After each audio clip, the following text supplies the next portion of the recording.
Breaking news చూస్తున్నాం. Nallapadu PS లో గోరంట్ల మాధవ్ను విచారిస్తున్నారు పోలీసులు. చేబ్రోలు కిరణ్ పై దాడికి యత్నం కేసులో నిన్న అదుపులోకి తీసుకున్నారు అతన్ని. ఇక ప్రస్తుతం నల్లపాడు పిఎస్ లో Guntur south DSP Bhanudaya, west DSP Aravind ఆధ్వర్యంలో విచారణ కొనసాగుతుంది. మరి కాసేపట్లో నల్లపాడు పిఎస్ కు వైసీపీ నేతలు రానున్నారు. దాంతో వారిని అనుమతిస్తారా లేదా అన్నది ఉత్కంఠగా మారింది. ఉదయం 11 గంటలకు నల్లపాడు పిఎస్ నుంచి కోర్టుకు తరలించే అవకాశం కనిపిస్తుంది.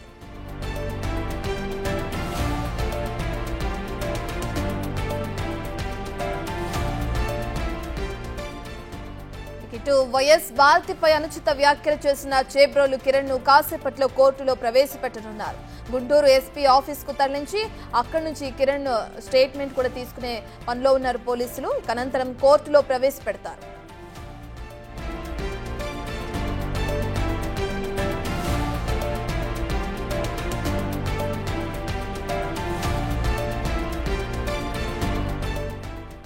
రైట్, ఇప్పటికే మనం చూసుకుంటే ఐటీడీపీ కార్యకర్త అటు చేబ్రోలు కిరణ్ ఏదైతే వైఎస్ భారతిపై చేసిన కామెంట్స్ కి సంబంధించి ఇప్పటికే టీడీపీ నుంచి ఆర్డర్స్ వెళ్ళాయి. అతని పైన కేసు నమోదు చేయాలని చెప్పి అతన్ని అదుపులోకి తీసుకోవాలని చెప్పి కూడా ఈ కార్యక్రమంలో అతన్ని పోలీసులు అదుపులోకి తీసుకున్నారు. ఇక కోర్టులో హాజరుపరిచే అవకాశం కూడా కనిపిస్తుంది. ఈ నేపథ్యంలో ఒక్కసారిగా అతని పైన దాడి చేయడానికి గోరంట్ల మాధవ్ ప్రయత్నించారు. దానికి సంబంధించిన విజువల్స్ మనం బిగ్ టీవీ స్క్రీన్ పైన చూస్తున్నాం. నల్లపాడు పిఎస్ లో ప్రస్తుతం గోరంట్ల మాధవ్ను విచారిస్తున్నట్లు కూడా తెలుస్తుంది. పూర్తి డీటెయిల్స్ అందించడానికి మా ప్రతినిధి సాయి అందుబాటులో ఉన్నారు. రైట్ సాయి శంకర్, ఇప్పటికే చూసుకుంటే వైసీపీ నేతలు అక్కడికి వచ్చే అవకాశం కనిపిస్తుంది అంటున్నారు. మరి పోలీసులు ఏదైనా భద్రతా ఏర్పాట్లు చేస్తున్నారా? పోలీస్ స్టేషన్ దగ్గర డీటెయిల్స్ ఏ విధంగా ఉన్నాయి?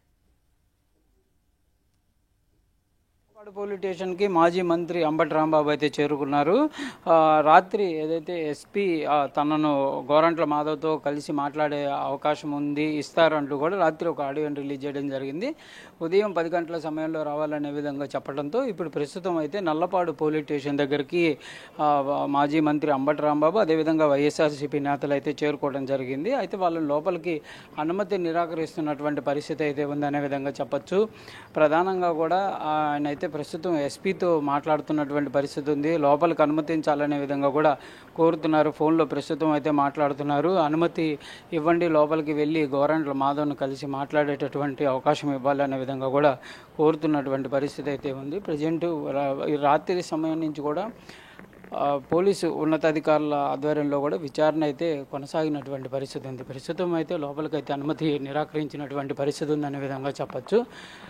ప్రస్తుతం అంబటి రాంబాబుని అయితే లోపలికి కూడా అనుమతిస్తున్నటువంటి పరిస్థితి. సార్ ఏంటి సార్ లోపలికి అనుమతించలేదు అంటే నగరంపాలెం పోలీస్ స్టేషన్కి తీసుకొస్తా ఉన్నారు. నగరంపాలెం పోలీస్ స్టేషన్కి తీసుకొచ్చిన తర్వాత అప్పుడు మాట్లాడుతూ ఉన్నారు. ఇప్పుడు కలుద్దాము, ఎలా ఉన్నారు, మా ఎక్స్ ఎంపీ గారు రాత్రి పోలీస్ కస్టడీలోకి తీసుకున్నారు, ఆయన్ని అరెస్ట్ చేసి కోర్టులో ప్రొడ్యూస్ చేస్తామని కూడా రాత్రి పోలీస్ అథారిటీస్ చెప్పాయి.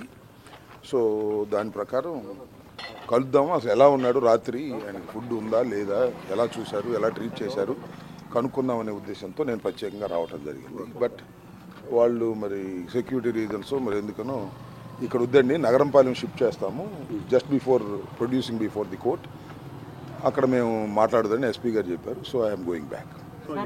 రాత్రి మీరు ఒక ఆడియోని కూడా రిలీజ్ చేశారు. ఎస్పీ గారు ఈ రోజు వస్తే కల్పిస్తానన్నారు అనే విధంగా. ఎందుకు మళ్ళీ రాత్రి ఒక విధంగా ఇప్పుడు డోంట్ మిస్అండర్స్టాండ్. రాత్రి నేను వీడియో రిలీజ్ చేసింది ఏంటంటే రాత్రి ఎక్కడున్నాడో అర్థం కానటువంటి ఒక కన్ఫ్యూజన్ స్టేజ్ ఉంది. మీకు కూడా అదే చెప్పాను నేను. తర్వాత ఎస్పీ గారితో మాట్లాడితే ఏమన్నారంటే because of security reasons he shifted to Nallapadu, అది రోడ్డు పక్కన ఉంది కాబట్టి రేపు మిమ్మల్ని కల్పిస్తామండి అని చెప్పారు. రేపంటే సాయంత్రం లోపల ఎప్పుడైనా కలపదు, ఇప్పుడు కలుపుతారని వచ్చాము. ఎస్పీ గారు ఏమన్నారంటే ఇక్కడ వద్దు sir, this is not the concern police station, కాబట్టి మీకు ఒక 1.5 అవర్లో మేము అక్కడికి షిఫ్ట్ చేస్తాము, అక్కడ మాట్లాడతామని చెప్పారు. మాధవ్ గారిని అదుపులోకి తీసుకోవడం ఇదంతా ఏదో మాధవ్ గారు ఏదో కిరణ్ని ఫాలో అవుతూ వాళ్ళ డ్యూటీస్కు అడ్డగించారనేది police version. What is the Madhav version we don't know. మాధవ్ని ఎందుకు తీసుకున్నారు, మాధవ్ ఏం చేశాడనేది మాకు ఇంతవరకు ఆయన వర్షన్ లేదు. కాబట్టి పోలీసు వారు చెప్పే వర్షనే తప్ప మాధవ్ని కలుసుకునే అవకాశం ఇంతవరకు దొరకలేదు. రాత్రి మాధవ్ని అక్కడి నుంచి మళ్ళీ ఇక్కడికి షిఫ్ట్ చేశారు, మళ్ళీ ఇక్కడి నుంచి నగరంపాలెం షిఫ్ట్ చేస్తారు, నగరంపాలెం నుంచి మళ్ళీ కోర్టులో ప్రొడ్యూస్ చేస్తామని చెప్పారు. This is we are all following that. Sir మాధవ్తో పాటు ఇంకా కొంతమంది అనుచరులు ఉన్నారు, వాళ్ళని కూడా పోలీసులు అదుపులోకి తీసుకున్నట్టు మీకేమన్నా చెప్పారా? అదేం చెప్పలేదు, ఓన్లీ మాధవ్ని తీసుకున్నామని చెప్పారు. మాధవ్తో పాటు వచ్చిన అనుచరులు కానీ దాడి జరిగిన సమయంలో మాధవ్తో పాటు ఆయన అనుచరులు 4 ఉన్నారన్నారు, వాళ్ళని ఏమన్నా అదుపులో? But we don't know that, మనకు తెలియదు ఆ విషయం. కిరణ్ విషయానికి సంబంధించి సోషల్ మీడియాలో మాట్లాడటం కానీ వేగవంతంగా అరెస్ట్ చేసామనే విధంగా కూడా టీడీపీ చెప్తుంది, ఎట్లా చూడొచ్చు? అంటే కిరణ్ నిన్నే మాట్లాడా, నేను ఒక్కరోజే మాట్లాడా. ఆ కిరణ్ అనే వ్యక్తి, అతని పేరేంటి, చేబ్రోలు కిరణ్, నిన్నే మాట్లాడా, అంతకుముందు మాట్లాడలేదా? సంవత్సరం నుంచి అతని పని అదేగా, నారా లోకేష్ చెప్పడం, ఇతను మాట్లాడటం. ఐటీడీపీ ఇవాళ కొత్తగా మాట్లాడి ఇవాళ అరెస్ట్ చేస్తే అనుకోవచ్చు. వాళ్ళు ఏంటంటే సాక్షాత్తు మాజీ ముఖ్యమంత్రి జగన్మోహన్ రెడ్డి గారి సతీమణి భారతి మీద మాట్లాడేసరికి టోటల్గా మాకున్న సోషల్ మీడియా అంతా ఒకసారి విరుచుకుపడింది. అట్ ది సేమ్ టైం న్యూట్రల్గా ఉన్న సోషల్ మీడియా కూడా విరుచుకుపడింది. ఏమిటయ్యా, మాజీ ముఖ్యమంత్రి భార్యని మీరు ఆ విధంగా మాట్లాడితే చూస్తూ ఊరుకున్నారు ఏమిటి అనే ఒక ప్రశ్నకు సమాధానం లేక చంద్రబాబు గారు ఇక అరెస్ట్ చేయమని చెప్పాడు.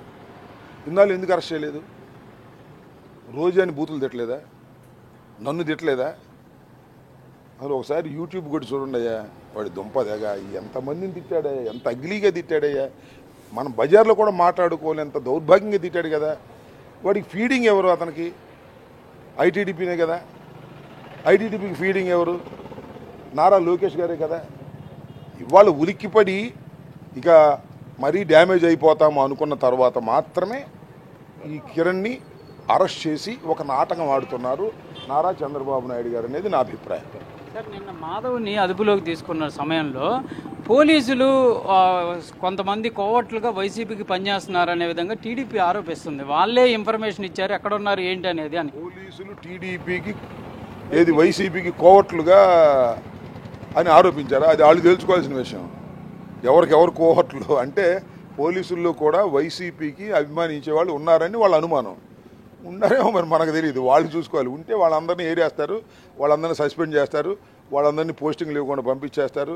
ఎవరైనా అంబటి రాంబాబు గారితో మర్యాదగా మాట్లాడితే ఎస్ఐకి తెల్లారిపాటి ట్రాన్స్ఫర్లు వస్తున్నాయి. ఐపీఎస్ ఆఫీసర్లను కూడా అలాగే పోస్టింగ్ లేకుండా తిప్పుతున్నారు. అంటే పోలీసు వ్యవస్థలో తెలుగుదేశం పార్టీ నారా లోకేష్ ఏం చెప్తే అది చేసేవాళ్ళు వాళ్ళకి కావాలని ఏరుకుంటున్నారు. సిస్టమ్ అంతా స్పాయిల్ చేస్తున్నారు. దిస్ ఇస్ ద అదే అందుకనే కదా జగన్మోహన్ రెడ్డి గారు మొన్న కూడా చెప్పింది, చట్ట ప్రకారంగా వారి బట్టలు ఊడదీసి ఉంచోబెడతామని. సో రూల్ ప్రకారం పోయేవాడు కూడా వైసీపీ లాగానే కనపడతాడు. వాళ్ళకి 24 గంటల్లో హాజరుపరచాలి అని ఎవరన్నా ఎస్ఐ గారు సిఐ గారు అన్నా అనుకో, 24 గంటల్లో హాజరుపరచాల్సిందే అన్నవాడు వాడు వీడు వైసీపీ అనుకూలంలాగా ఉండడం, అది రూలు. కొంతమందిని 24 గంటలు కాదు 48 గంటలు కూడా అట్టి పెట్టుకున్నారు కదా, దృష్టిలోకి రాకుండా. అయితే మాధవ్ని అరెస్ట్ చేశారని చెప్పారు కాబట్టి మాధవ్ని విదిన్ 24 అవర్స్లో పెట్టాల్సిందే. అంటే మహిళా ఎస్పీని అగౌరవపరిచే విధంగా జగన్మోహన్ రెడ్డి వ్యాఖ్యలు ఉన్నాయని నిన్న పూరంధేశ్వరి కూడా చెప్పడం జరిగింది. ఆమెకి వాళ్ళ బావగారైనా ఆ బావగారిని సపోర్ట్ చేయడం తప్ప ఏమీ లేదు. మహిళా ఎస్పీని ఎక్కడ అవమానించారండి? ఏం మాట్లాడి నాకు అర్థం కాదు. ఏం మాట్లాడతారు వాళ్ళు? అర్థం పర్థం లేకోకుండా పురంధరేశ్వరి గారు లాంటి వాళ్ళు కూడా, ఎన్టీ రామారావు గారి కుమార్తె అంటే జగన్మోహన్ రెడ్డి గారు మహిళా ఎస్పీని అవమానించారంటే సింపతి వస్తుందనే కదా. ఎక్కడ మహిళా ఎస్పీని అవమానించారు చెప్పమనండి, చెప్తాను నేను. చెప్పమండి, ఎందుకు ఊరినే మాట్లాడితే ఎలాగో? పురంధరేశ్వరి గారు ఎక్స్ ఎంపీ గారు కాంగ్రెస్ పార్టీలో ఉన్నారు, వైసీపీలో లేరులే, కాంగ్రెస్ పార్టీలో ఉన్నారు, తెలుగుదేశంలో ఉన్నారు, తర్వాత మళ్ళా బీజేపీలో ఉన్నారు, ఇంకా ఏ పార్టీలో కానీ వెళ్తారు. ఇప్పుడు పురంధరేశ్వరి గారి ప్రధాన ధ్యేయం ఏంటంటే వాళ్ళ బావగారిని రక్షించడమే.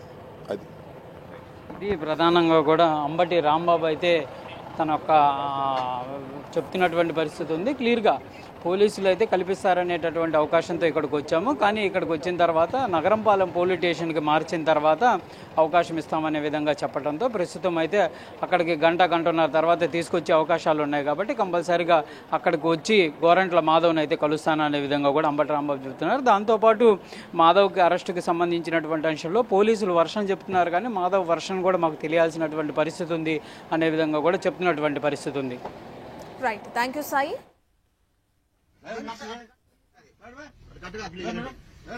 కట్టగా సార్